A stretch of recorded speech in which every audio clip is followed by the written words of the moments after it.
A lot of people are fascinated with the word forever, the infinite, eternal. But these words are no more than a mere construct of the human mind, because after all, nothing lasts forever. And even if it did, you wouldn't be around to see it. The thought of forever is nothing more than a defense mechanism in our battle against time.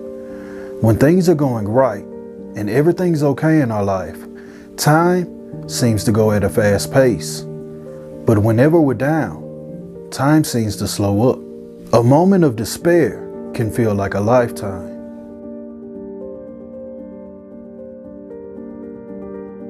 Eventually, you become lost in a sea of darkness with no way to navigate your path. Some manage to find the light, but for others, it's harder. And they ultimately choose another form of escape. And along with their escape, they leave a trail of tears, and they never defeat the pain.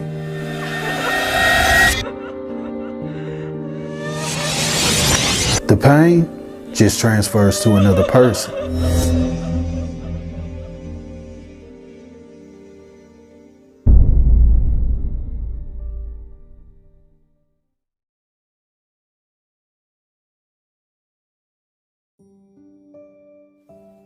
November 1st, 2001. The world would make way for Saniyya Dennis. She would be born to her parents Saniyya Dennis and Calvin Bird. The place she called home would be New York, and even from a young age, she was described as someone who was extremely smart.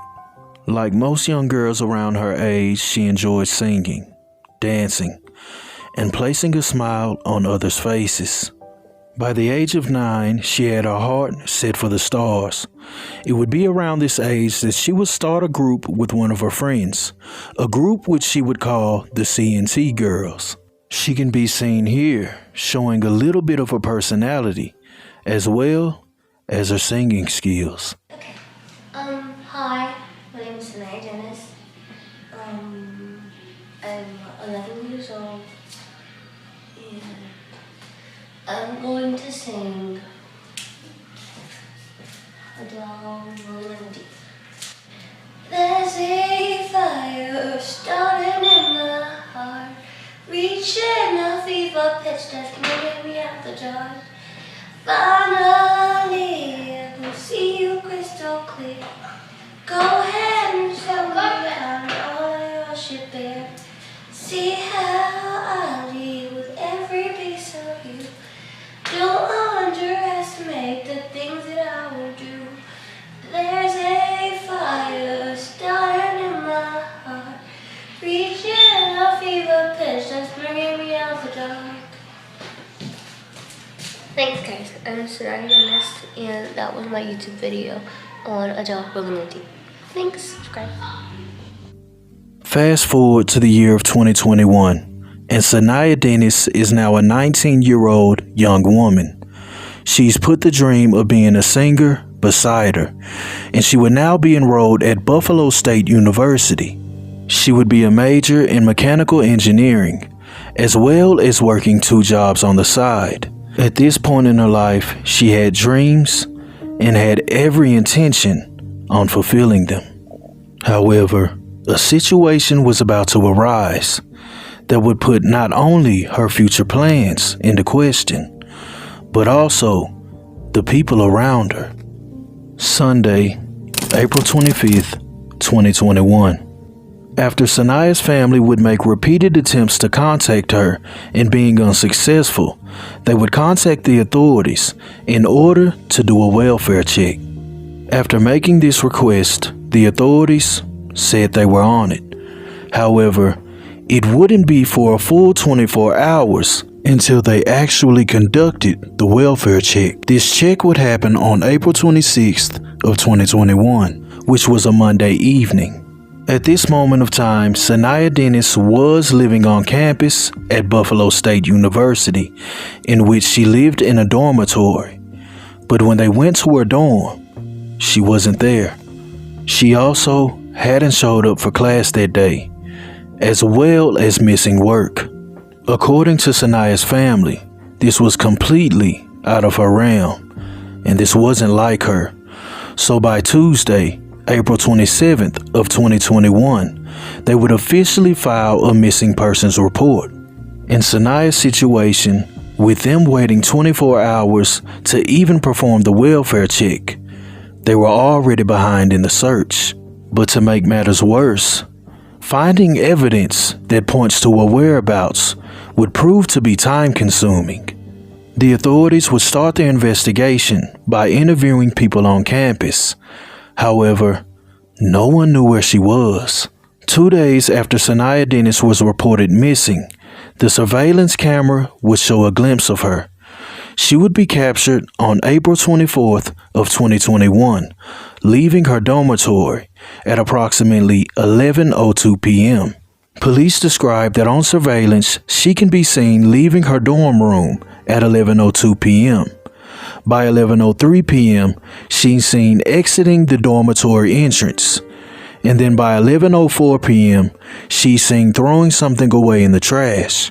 This footage would reveal that she did, in fact, leave the Buffalo State dormitory. However, she's never captured coming back. At the time of this surveillance camera footage being captured, they had already subpoenaed her phone records. However, the records hadn't come back yet, and this would be the only form of information in regards to her whereabouts. With very little to go on, the authorities would release a still shot of the surveillance camera footage in hopes to generate new leads. Days begin to pass in the disappearance of Saniyya Dennis, and no one has come forward with any credible information. Tips have come into the tip line. However, they were proven to be no more than conspiracies and wasting the authorities' time. After some time has elapsed, the authorities finally received the cell phone records for Saniyya Dennis, and these records would prove to be very telling. Saturday, April 24th, 2021. Exactly 1 day before the parents requested a welfare check, conversations in form of text messaging would reveal a little about her day. Phone records show that on 12 p.m. of that day, Saniyya Dennis would have an argument with her then boyfriend. But by the end of that conversation, her boyfriend had broken up with her. By 12:36 p.m. of that day, she would contact a male friend. She would have a short conversation, but then after that conversation ends, she would hang up and then attempt to contact her boyfriend via call 59 times. At that moment in time, her boyfriend wouldn't answer the phone. However, he was replying to text messages. By the end of their text conversation, she would tell her boyfriend that she wasn't feeling good and she thinks she's going to harm herself, in which he doesn't respond. Her last text message to him would be her detailing, "I'm so done with my own life. I've had enough." She would then attempt to call him 7 more times thereafter, but he doesn't respond. With this newfound information, the authorities would contact her ex-boyfriend, but he gives them the same story. His story lined up with the text messages. They had an argument, they broke up, and that's the last he's heard of her. With no real evidence linking her boyfriend to any sort of crime, they can't do anything but move on to the next person, which would be the male friend that she called in between the arguments with her boyfriend. When questioned about Saniyya Dennis, the male friend, who is still unnamed to this day, would relate to the authorities that he did in fact speak with her on that day. Phone records show that at approximately 2:39 p.m. of April 24th, he would have a long, detailed conversation with her. But since they were talking, the contents of the conversation would be left up to him to fill in. He says that during this conversation, they would talk about a lot: summer camp, work, school, just the normal things.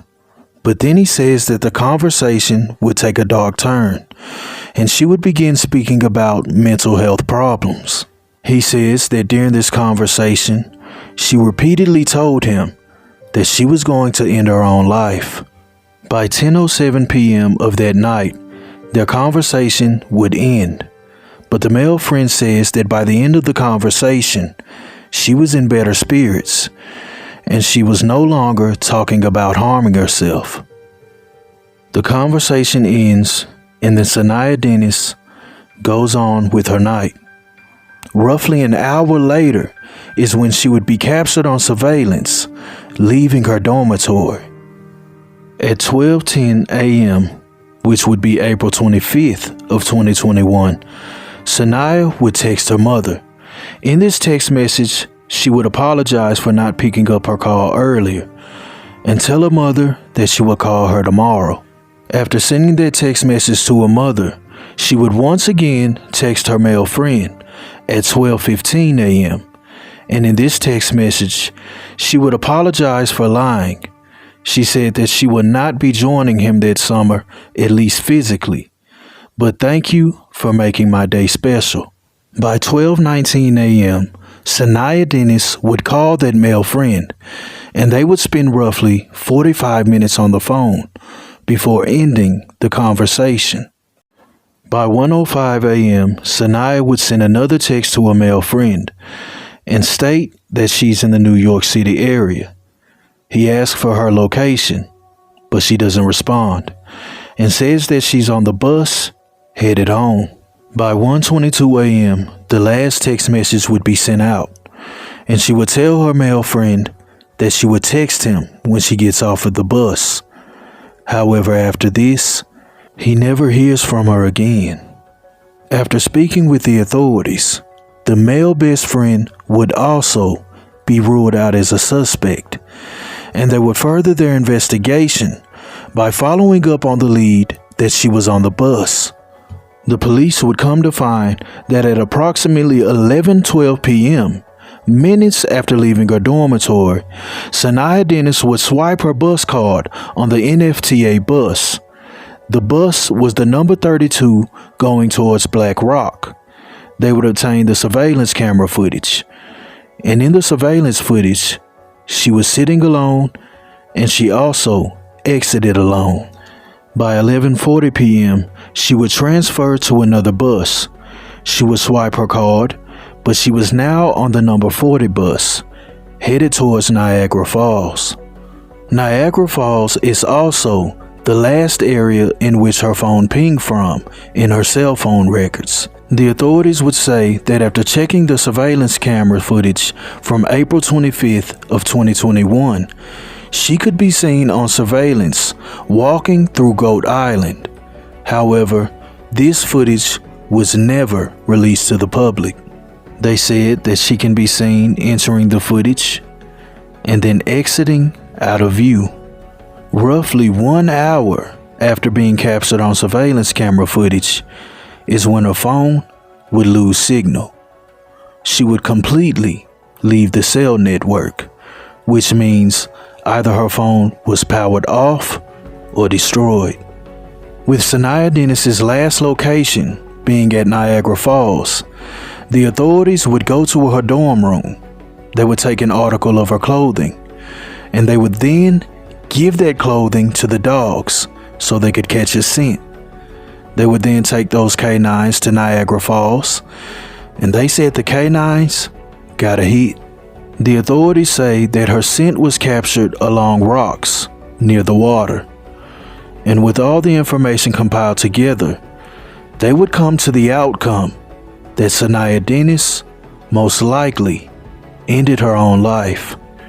District Attorney John Flynn says Saturday around noon, 19-year-old Saniyya Dennis and her New York City boyfriend got into an argument. At the end of the conversation, he broke up with Saniyya. Flynn says Saniyya next spoke with a male friend in the New York City area about the breakup. Then Flynn says shortly after 1 o'clock, Saniyya called her now ex-boyfriend 59 times over the span of an hour. He does not respond to any of the phone calls, does not pick up at all. At some point, they start texting, though.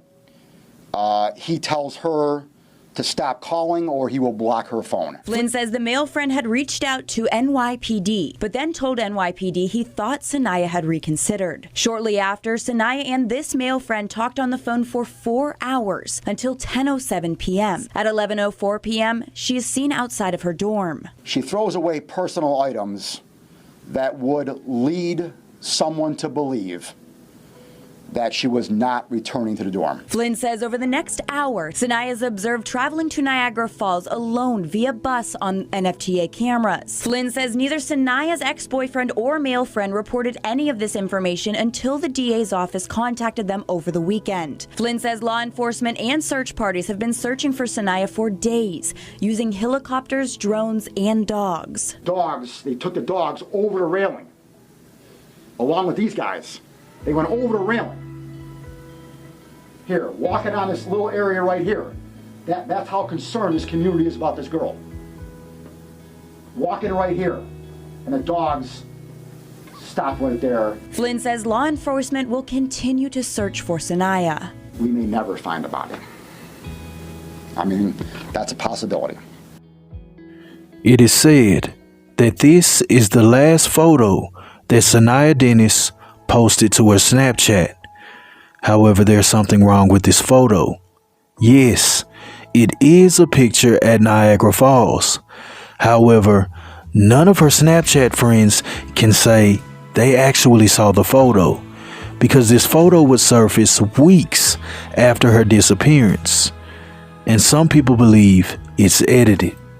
With Snapchat stores disappearing after 24 hours, it's unlikely they will ever be able to prove whether or not this actually came from her page.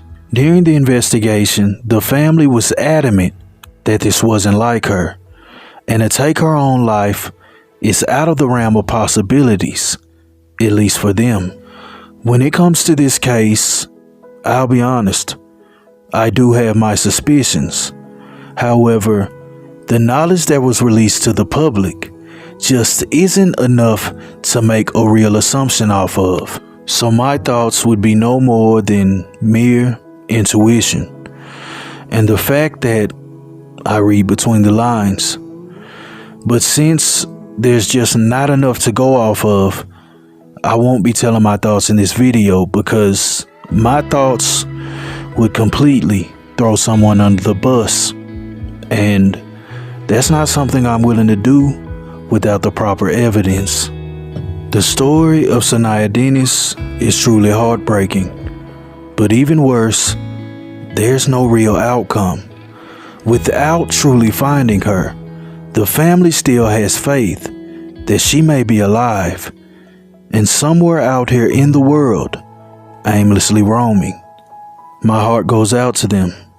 I truly hope that they receive the answers that they deserve.